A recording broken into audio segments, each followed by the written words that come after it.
falta de... para ayudarnos a pensar, a entender. Gustavo Córdoba de Suban Córdoba. Buen día, Gustavo, ¿cómo estás? Soy el profe Romero, estoy aquí en el Destape con mis compañeros y compañeras. Gracias por acudir a... Bueno, como la pregunta del millón, ¿no? ¿Qué es lo que pasa? ¿Viste? No sé si escuchabas un poquito, estábamos escuchando oyentes y eso. Y cómo entender, ¿no? Y si efectivamente, cómo está la imagen de Milei hoy, cuando más o menos uno ya debería entender de qué se trata el fenómeno Milei, ¿no?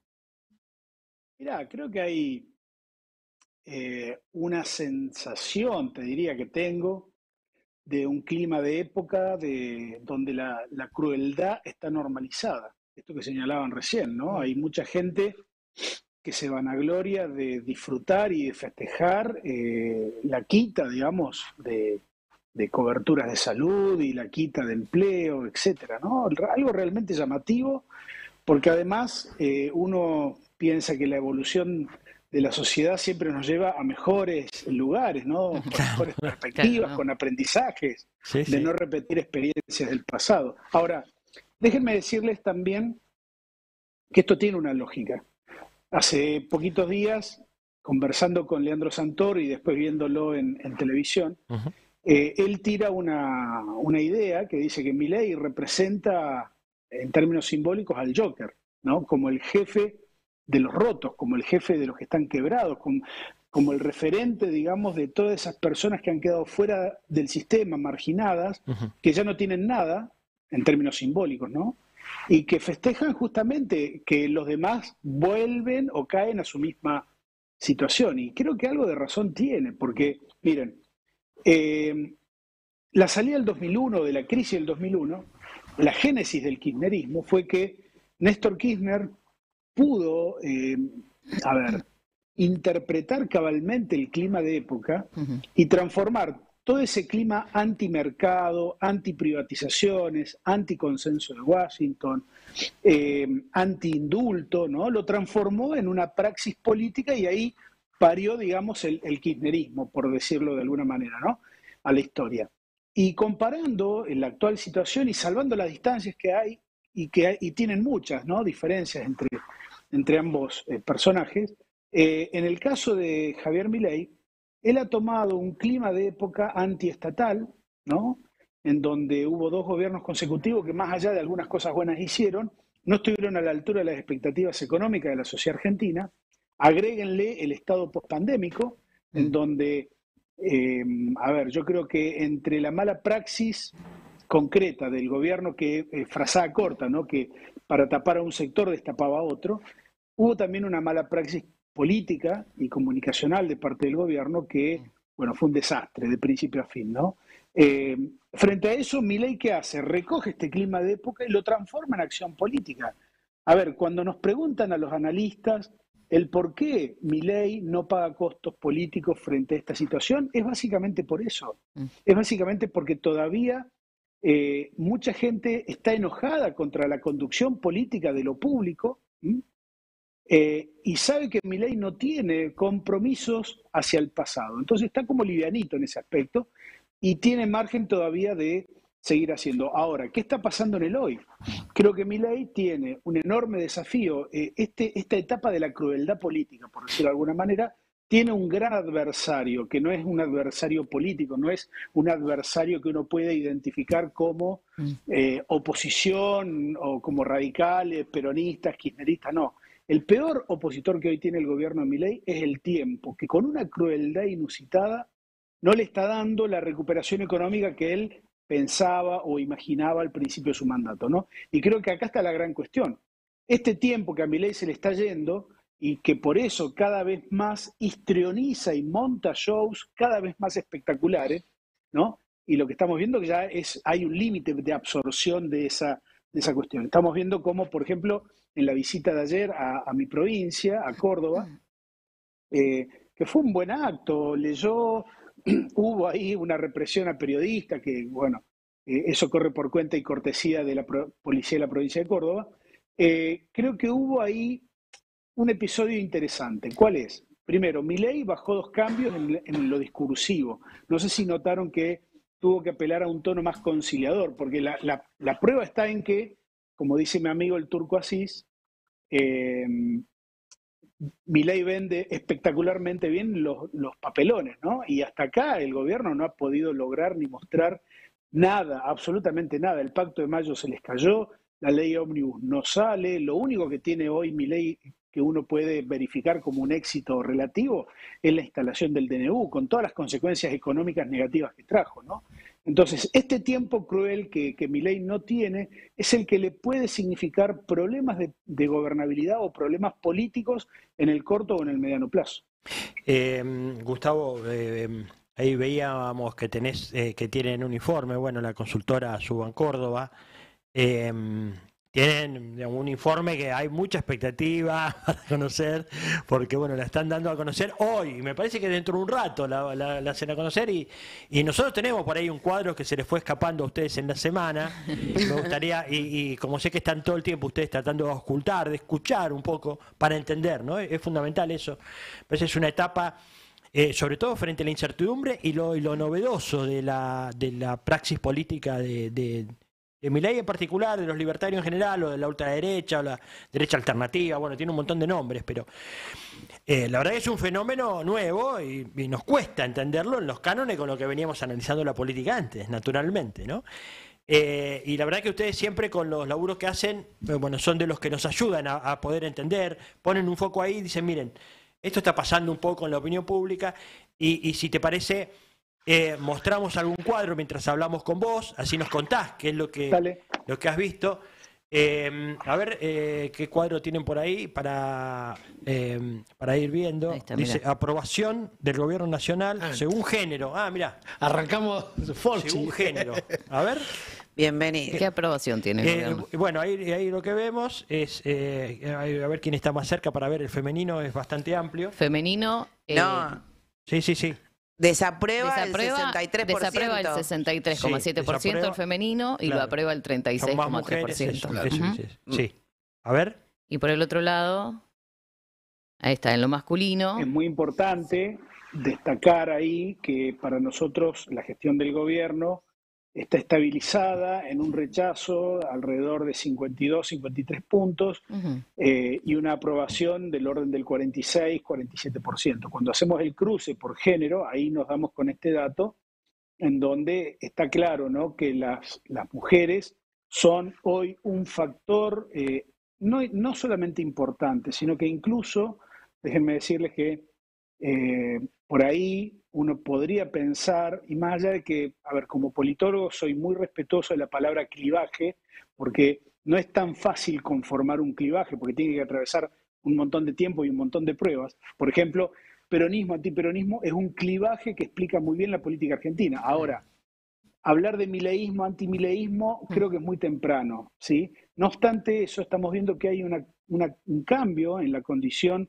de, por ejemplo, ser mujer y observar el fenómeno político de Milei. En general, antes, por ejemplo, el peronismo, en el clivaje anterior, peronismo-antiperonismo, las mujeres eran más bien antiperonistas. Con Macri, por ejemplo, las mujeres levemente, fue casi un empate, pero levemente estaban a favor de Macri. Vean el cambio rotundo que hay con este nuevo esquema político en la Argentina, en donde quizás muchos sectores feministas han logrado poner agenda a nivel mundial y a nivel Argentina también, y han generado como reacción esta reacción de la extrema derecha, ¿no?, que se ha empoderado de una manera extraordinaria. Lo que sí, déjenme decirles, no es solamente el fenómeno de género, es el fenómeno de edad, porque en el caso de los jóvenes menores de 30 años, lo que nosotros estamos verificando es que los menores de 30 apoyan a rajatabla a Milei, y cuando aplicamos esta apertura de datos de género, bueno, ahí notamos que casi el 75% de los jóvenes varones menores de 30 años apoyan al gobierno. Ajá. Y pasa lo contrario con las mujeres, ¿decís? Absolutamente. Entonces, a ver, hay cosas que están cambiando en la política argentina. Claramente estamos hablando de una resignificación de la representación política. Los tercios que nosotros observamos allá por mayo del 2022 hoy ya no existen más. Está esta suerte de mileísmo, antimileísmo, que, déjenme decirles, asusta de algún modo, porque es como que la política tradicional se está quedando sin herramientas para enfrentar a Milei, ¿no? Fíjense que Milei es el protagonista quizás de sus propios errores. No hay una instancia estratégica de la oposición marcándole la cancha, generándole agenda o Claro. generando que el gobierno cometa traspiés, ¿no? Digo, es muy interesante observar la incapacidad y creo que en el fondo, y esto arriesgo una interpretación, creo que la política en general, el día que ganó Milei la segunda vuelta, se transformó en pasado. Gran parte de nuestra dirigencia quedó atascada allí y son muy poquitos, creo, los nombres que estamos viendo que tienen algún tipo de potencialidad hacia adelante. Por ejemplo, en Provincia de Buenos Aires, obviamente el gobernador Kicillof, Victoria Tolosa Paz, también en Provincia de Buenos Aires.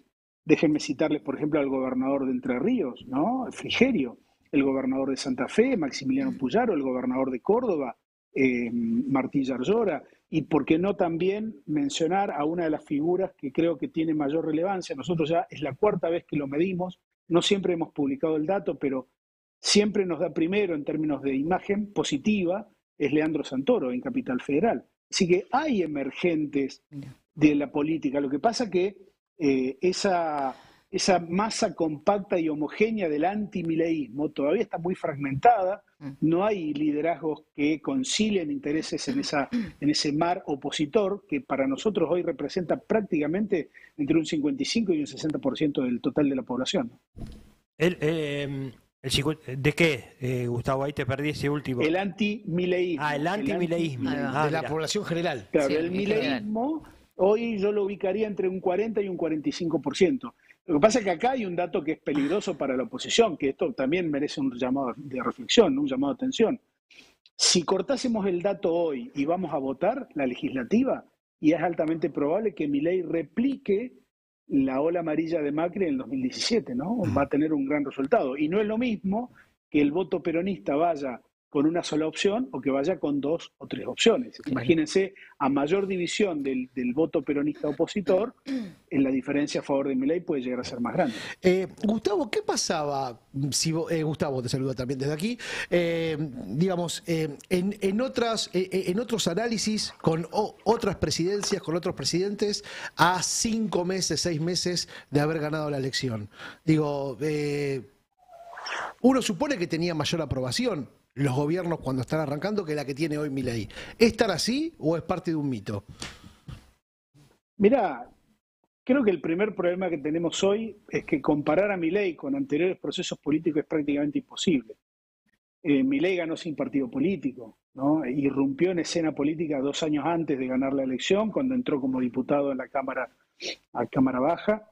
Y la verdad es que uno podría aplicar este criterio. Todo lo que está haciendo Milei a cualquier otro gobierno hubiera sido prácticamente imposible que un gobierno siga adelante después de cometer semejantes tropelías. Yo hablo de, por ejemplo, cómo el gobierno de Milei persigue opositores en términos digitales, cómo ha limitado la libertad de prensa, cómo, por ejemplo, ha cruzado límites formales e informales de la democracia y está absolutamente normalizado y pareciera que eso está bien y es un horror y un espanto. Con otros gobiernos esto no hubiera pasado. Y creo que Milei, de última, encarna esto que decíamos de ser el rey de los rotos, ¿no? de los que están desclasados, de los que se sienten fuera del sistema. En la previa, en los focus group, nosotros veíamos que había mucha gente que decía, voy a votar a Milei para que rompa todo, ¿no? Para que después de que rompa todo veamos si arranca algo nuevo. Y creo que gran parte de eso está pasando ahora, ¿no? Y les confieso la imposibilidad que tenemos desde los estudiosos de la opinión pública, de la industria de la opinión pública, de hacer comparaciones, ¿no? Realmente me parece que es imposible. No procede, porque ¿contra quién lo comparamos? ¿Contra Macri, contra Alfonsín, contra Milei? No, lo pasa también, Gustavo, que hay también todo un cambio de época más general, que tiene que ver sobre todo con la irrupción de Internet, de las nuevas plataformas, etcétera, y del nuevo sentido que se va conformando alrededor de eso. Y nos cuesta mucho con los cánones tradicionales que tenemos de formación y de comprensión de la política, digamos, interpretar un fenómeno como este, Vos sabés que yo, digamos, lo intento todo el tiempo, ¿viste? Miro mucho el tema de la conversación social, sobre todo, analizo mucho eso, y me encuentro con algo ahí eh, que es difícil de comprender del todo, pero que tiene que ver con la atomización tremenda de los pensamientos, ¿viste? Entonces, uno generalmente tiende a agrupar un poco, decir, bueno, estos piensan tal cosa, tal otra, y ahí me parece que hay un diálogo individual que mantiene Milei con sus simpatizantes que...